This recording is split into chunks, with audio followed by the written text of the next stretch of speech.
कुमार के 18-19 साल के शासनकाल का जब इतिहास लिखा जाएगा तो एक पढ़े लिखे व्यक्ति के रहते हुए बिहार में शिक्षा व्यवस्था के ध्वस्त होने को उनके जीवन शासन काल का सबसे बड़ा काला अध्याय बताया जाएगा। जो शिक्षक और शिक्षण संस्थान है वो पढ़ाई का जरिया नहीं है, उनके जरिए शराबबंदी का काम कराया जा रहा है। कभी उनको स्वच्छता मिशन में लगा दिया, कभी उनसे राशन कार्ड बनवा रहे, कभी उनसे वोटर लिस्ट बनवा रहे।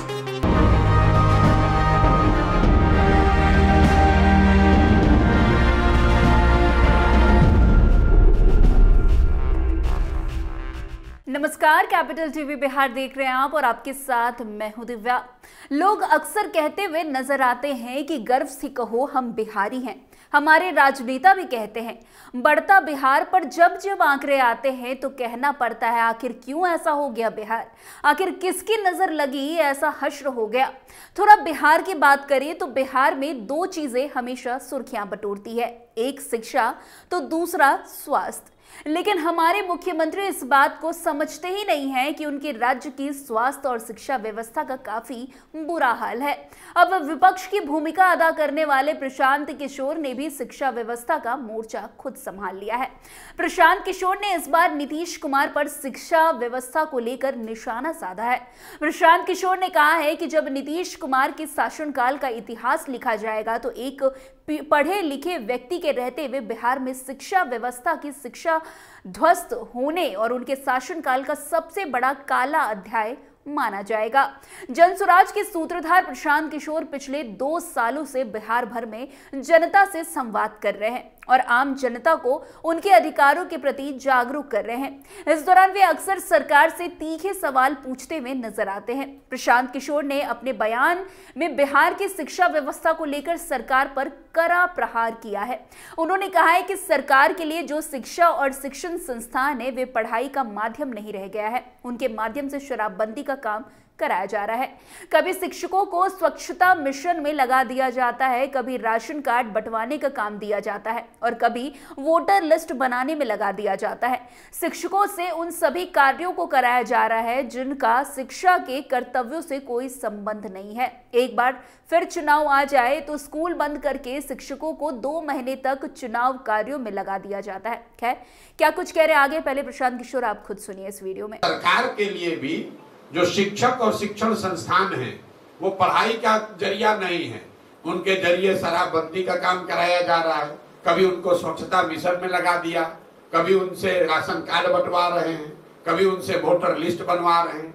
शिक्षकों से वो सारा काम कराया जा रहा है जिसका शिक्षा से कोई सरोकार नहीं है। एक बार इलेक्शन होगा तो स्कूल बंद करके 2 महीना अब स्कूल के कैंपस को इलेक्शन के लिए यूज किया जा रहा है।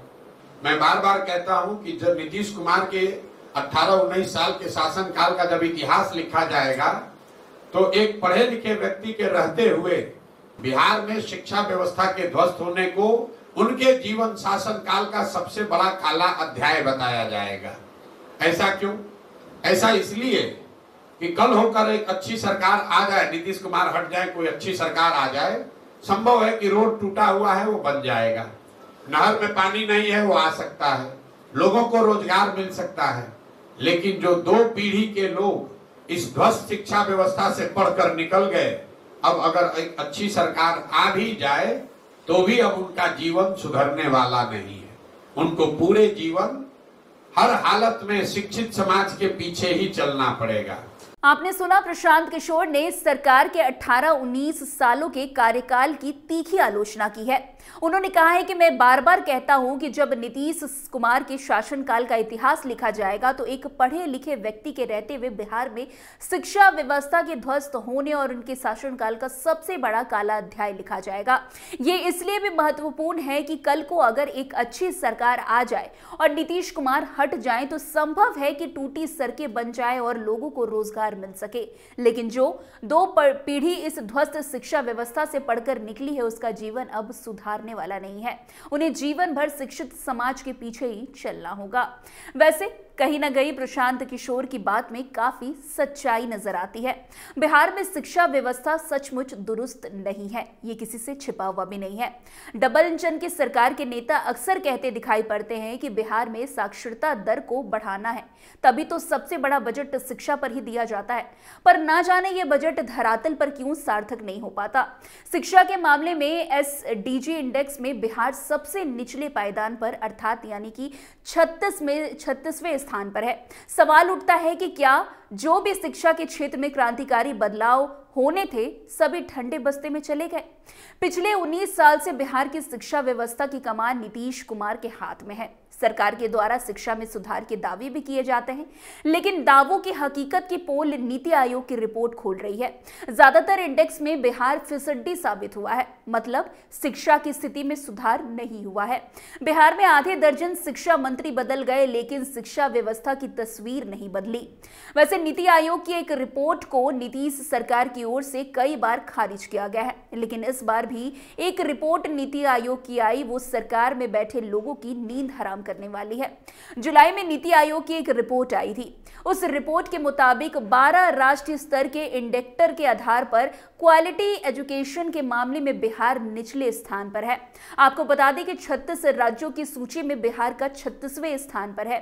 SDG इंडेक्स में 100 अंक निर्धारित किए गए हैं, जिसमें बिहार को मात्र 32 अंक हासिल हुए हैं।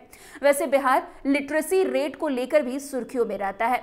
15 साल से अधिक उम्र के लोगों में लिटरेसी रेट के मामले में बिहार निचले पायदान पर है। तो वहीं इन सब आंकड़े को देखने के बाद तो यही लगता है कि बिहार की शिक्षा व्यवस्था कभी सुधरने वाली नहीं है। अब इसी शिक्षा व्यवस्था को लेकर प्रशांत किशोर ने नीतीश कुमार पर निशाना साधा है। खैर, अब देखना दिलचस्प होगा कि 2025 के पहले नीतीश कुमार शिक्षा व्यवस्था में कुछ सुधार कर पाती है या नहीं। तो फिलहाल आज की इस खबर में इतना ही। अन्य खबरों में हमारे साथ ऐसे आगे बने रहे और देखते रहिए। तब तक के लिए कैपिटल टीवी बिहार। धन्यवाद।